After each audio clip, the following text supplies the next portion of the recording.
love, back with another video. Hey y'all, anyway, I'm back. I wanted to do a video. This is gonna be my second video tonight too, so you see me in this blue shirt more than once.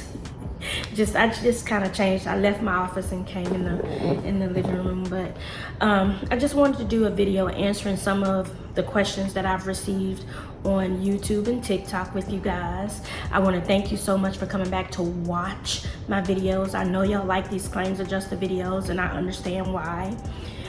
Because 10 years ago, when I got into adjusting, that's exactly what I did. I laid in bed at night and I watched so many videos and read so many articles about adjusting and stumbled upon independent adjusting, and that was just a whole nother thing. So I totally get it, and I'm here to tell you what I know, okay? I'm here to tell you everything that I know. No gatekeeping. We don't gatekeep over here. So I want to thank you for being here. If you haven't already, subscribe, like, comment, share. I be forgetting that. But yeah, do that for your girl, because I want my channel to grow. I love adjusting, and I've been on this assignment, everybody already know, almost a year now. But this is not all I want to do. Like, I want to do other things, you know. So thank you so much for supporting me. I appreciate it. So I'm gonna jump right into these questions, because I know that's why y'all here. One of the questions that I got is, how long does it take to get licensed? That's gonna depend solely on you as an individual. Some people have full-time jobs, they have children, and they have to delegate an hour here, 30 minutes here, 20 minutes a day, whatever it is, to get through the pre-licensing if it's required. I think everybody should take a pre-licensing course, whether it's required or not, just because the tests aren't easy. Like, I'm not gonna say they're hard, but they aren't easy, and then you want to give yourself some foundation on what you're getting into, right? So it just depends on you. If you're not working and you want to dedicate 4 to 5 hours a day to studying and going through your modules and taking the exams at the end and actually attempting to retain some of the information, you can finish rather quickly. I had a mentor that started in February, and by April she was licensed. By May she had interviewed. She decided on the staff. She wanted to go the staff route just to get some experience and to go to work. So she did that. So it just depends solely on you. I would say the earliest I've ever seen somebody get licensed was 6 weeks. The longest, like, I got people that I'm mentoring, and I've been mentoring for months, and it's just they work and they're getting through it slowly but surely, and I kind of nudge them along, you know. So it just depends solely on you. We're gonna leave that at that. It depends on you and how much time you have to do it, and how much discipline you have with making yourself sit there and study. When getting your adjuster's license, will you automatically be an all lines adjuster? No, you will not. I am an all lines adjuster. I have my all lines license, but I don't adjust all lines. I just have the ability to do so because I'm licensed in all lines. But you can get your basic adjuster's license, claims adjuster's license, and do property and auto. You don't have to do all lines. That test is a little bit more rigorous, lot more information, because you're looking at aviation, sea carriers, commercial, just every single thing, workman's comp, everything. So you don't have to do that. If you want to do it, you can, if you think you'll be interested in those different types of claims, but you don't have to. You could just get your basic license and you'll be able to do property and auto, flood, different things like that, content. What do claims adjusters do in between deployments to make money? I made a TikTok about this. This is a good one, because most independent adjusters that's been in this field for a while, they have other things going on. They're either in real estate, entrepreneurs like myself. I'm an entrepreneur. They're into trucking, logistics. They're into boutiques, hair, everything, because you make enough money to set aside to start your business, or just to make enough money to sustain you and your family without taking away from them and putting that time back into your business. Have a couple different ventures going on. I had a virtual assistant We kind of part ways, and now I have another assistant. She's going to be my social media manager. You'll be able to see a lot more from me because I'm bringing on help because I want to scale my business. I love doing claims, but I have other things that I want to do as well. And in order to get there with working 63 hours a week, I'm going to need some help. So I have help, and they start on Monday, and I'm excited about that. So if you start seeing more from me, that's why. The next question I have is, do you think someone could be an IA while working a 9-to-5 job? An IA, an independent adjuster? No way, Jose. When a company hires an independent adjuster, you're hired as a contractor. They don't have any overhead on you. They don't have to pay you 401k, insurance, PTO, or anything like that. So they want you there to get as much work out of you as they can. Most independent adjusters work long hours, especially as a desk adjuster. They want you to desk adjust 10 or more hours a day. I'm on the time clock 12 hours a day, you know? They take an hour for lunch, but I'm working 11 hours a day. So I cannot see, you know, and I've never seen an independent adjuster that had another full-time 9-to-5, maybe their side business, but not another full-time 9-to-5, because they pay you good and they make sure they get out of you what they need or what they want. Can you please tell us what TPA firms are out there? Okay, so a TPA firm, for those that don't know, is a third-party administrative firm.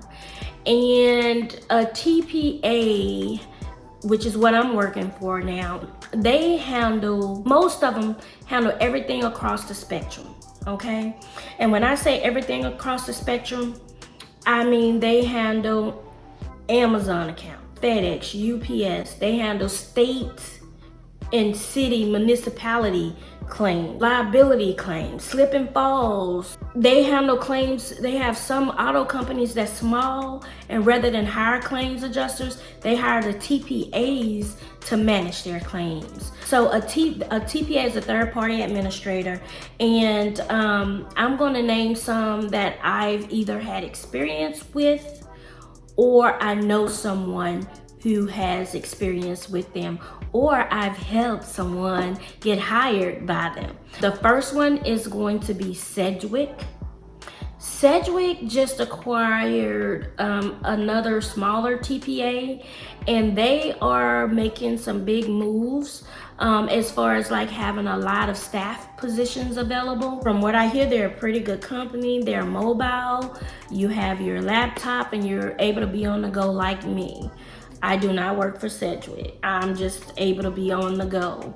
And with that, I'm gonna do a video about the equipment that allows me to be on the go that I've had to purchase on my own, and it's worth every penny of it. So it'll be, you know, the things I need to get through this long assignment that I've been on as an independent adjuster. So Sedgwick, I'm gonna say Littleton Group, really good company as well. They're not as big as Sedgwick, but you know, they handle like, and this includes all the TPAs, Workman's Comp, if I didn't say that.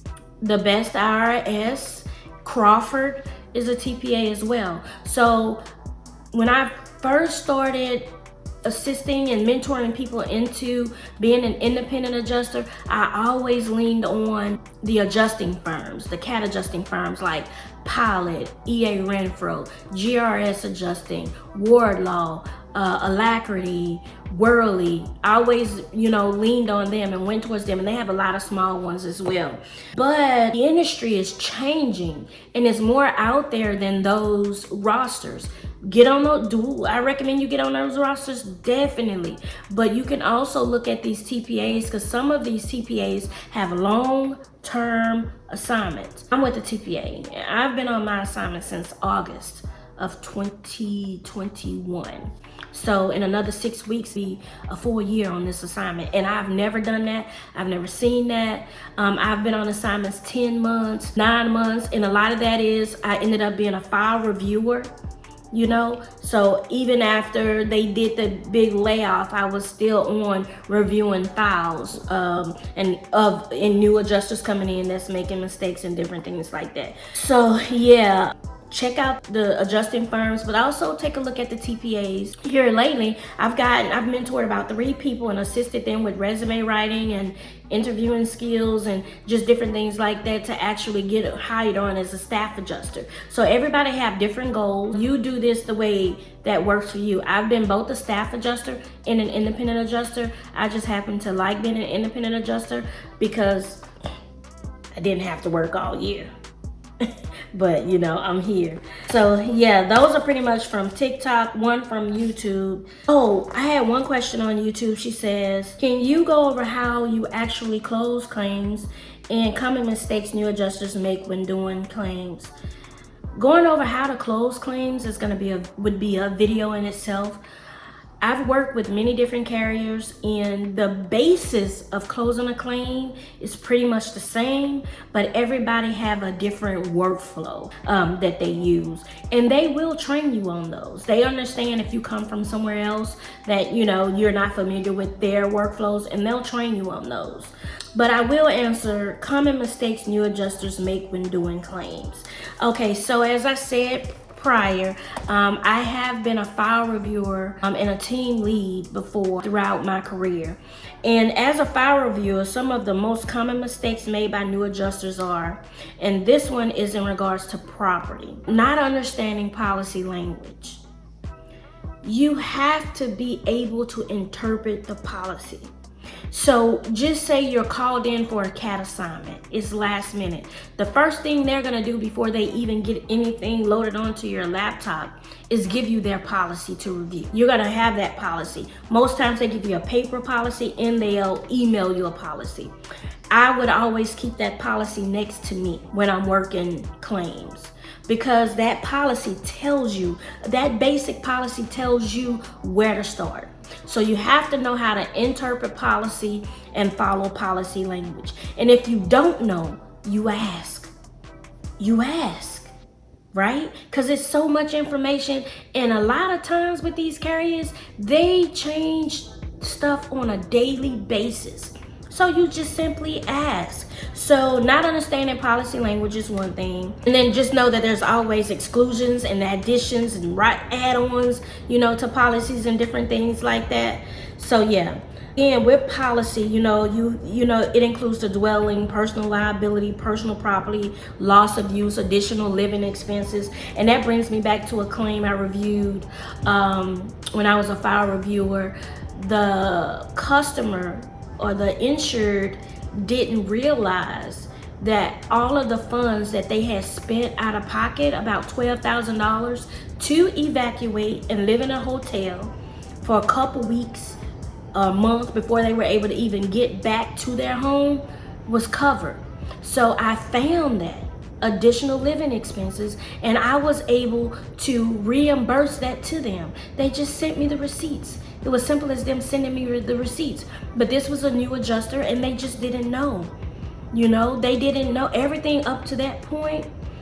They handled that file perfect, but they didn't know about ALE, additional living expenses, and they didn't ask either. Another thing I would come across as a file reviewer for property is that a lot of people got caught up on the additional structures, the she shed, the fence. Is the fence attached to the house or is it separated from the house? Just different things like that.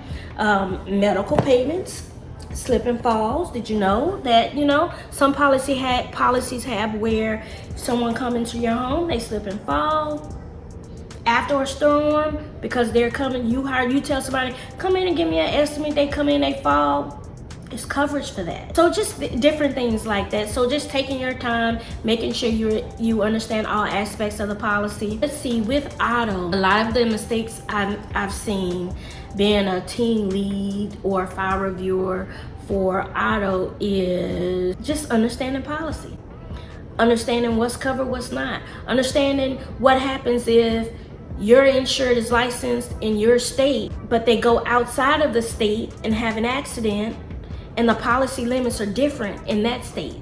right? And then you're telling them, well, you don't have coverage because, or you don't have enough coverage because you hit a $150,000 vehicle and so on and so forth. And now the customer is upset because they think now that they're held liable personally. So again, it's all about understanding that policy, whether it's a homeowner's policy or an auto policy. Understand your policy.